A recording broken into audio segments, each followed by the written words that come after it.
तेबे आजिर प्रश्न होउछि समाजरू डीजे बंद हवा दरकार कि कहीं वरिष्ठ सांबादिक किशन बराई तांको पोस्ट रे एक कथा जणैछंती एवं लोक माने निजर राय देइछंती।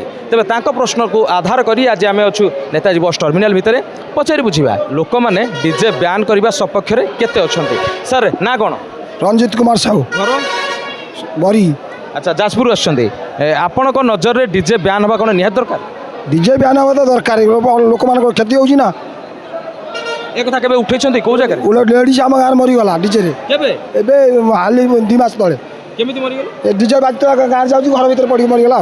नै एति डीजे बस हाँ डीजे तामाने कोर्ट ना कोर्ट बुद्धिजीवी माने एवं वरिष्ठ सांबादिक माने जो कथा को उठाउछंती एहा ऊपर सरकार निहाती भाव में दृष्टि दबा कथा जे द्वारा बहुत क्षतिकारक होउची जो फल कि आमर गाँव में भी 3 जन मरीजंती।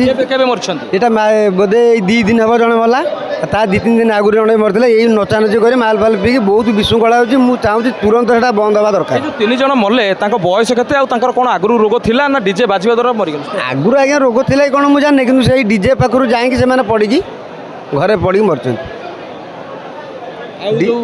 गतकाली जो मरछंती कहउछंती से डीजे जो 4 दिन तले जाइए नचाकुदा कर मद पिके आसी बांती बांती हेले मेडिकल गले मेडिकल आसी काली शेष। डीजे हाँ ये नाचकुदा मद पी आपण चाहूछंती डीजे बंद हो तुरंत। तो एठी आमे ए कथा को उठेबा वरिष्ठ सांबादिक किशन बराई जो कथा कहितिले ता मिछ नथिला।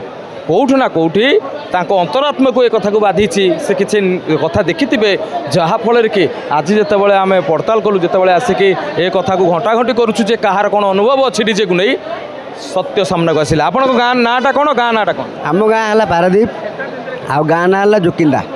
सुकिंदा जो व्यक्ति मैंने मरते कौ जगार? से आम घर पाखु से गाँ नाटा है गोटे है बरपदा आ गोटे है साउड़िया जिला जिला जाजपुर। जाजपुर व्यक्ति जितेबाला कथा को आडमिट करुछंती तो निहाती भाव में ए कथा उपरे गुरुत्व दबार आवश्यकता अच्छी।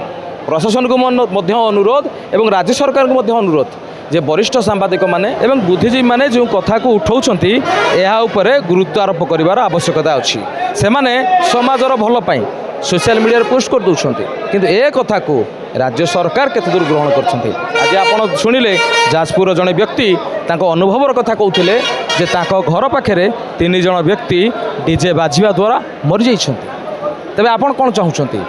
आपन को मन भीतर कोन अछि? कमेंट बॉक्स रे कमेंट कर।